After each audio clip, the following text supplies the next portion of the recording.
Wildlife and natural history photography has always been important to me to help educate people as to some of the changes that are taking place in our natural world. It's these special things that not everybody gets a chance to see. We're in Lake Clark National Park. It's a very remote location. There are no roads in here. The only way to get here is by bush plane or boat. Our pilot noticed quickly that we didn't have a lot of gear. The great big monster lenses that I used to use are gone. We're shooting smaller cameras, smaller lenses, and getting even higher quality than we used to do with our traditional DSLRs.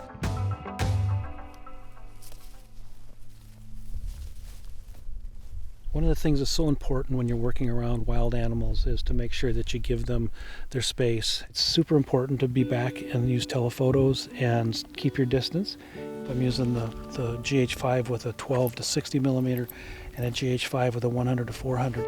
What's so unique, and the reason I come here to Alaska to photograph them, is because they're what I call fat and happy bears. They're not stressed for food for the most part. They're still, they're still wild animals, and you have to travel with a group of people. When I first started out as a photographer, I was 15 or 16 years old. I had read that you were supposed to use a tripod, but I thought, how can you be a wildlife photographer and tromp around in the woods and try to find animals with a tripod? So I shot for maybe 6 months to a year like that and had lots of camera shake and blur. It's absolutely unheard of to shoot big, long telephoto lenses handheld on a platform that is constantly moving. Today was a perfect example of how the dual image stabilization through the lens and camera body worked to give us opportunities that we could have never done before. So now I almost never use a tripod, and it's like being a kid again. They are like little bullets. They're so fast.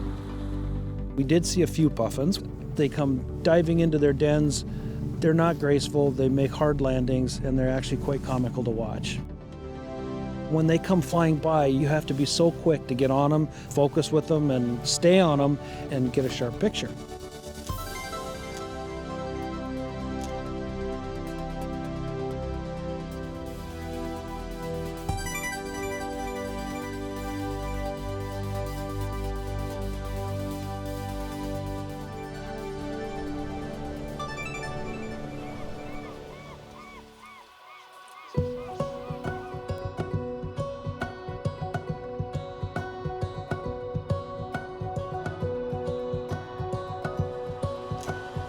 I still earn a good chunk of my living selling my pictures to magazines, so I want the best quality I can get.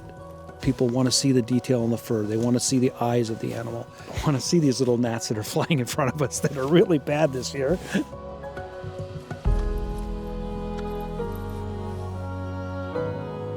This mom laid down. The cubs had come up to her and had made noises as if they wanted to nurse, and she didn't want to nurse at the time, but I was pretty confident based on how they were acting that was probably going to happen. So have patience.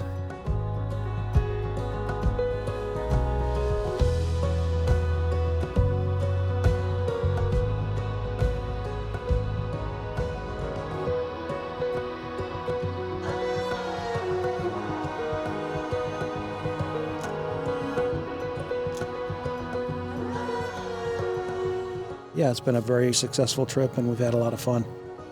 The new technology and the Panasonic cameras that I'm using, these cameras have hit what I feel is the sweet spot, where the sensor size is big enough to give you incredibly impressive large prints, but doing it with less strain on my back, less strain on my wallet, and a lot more technology in these newer products that we didn't have with the traditional DSLRs.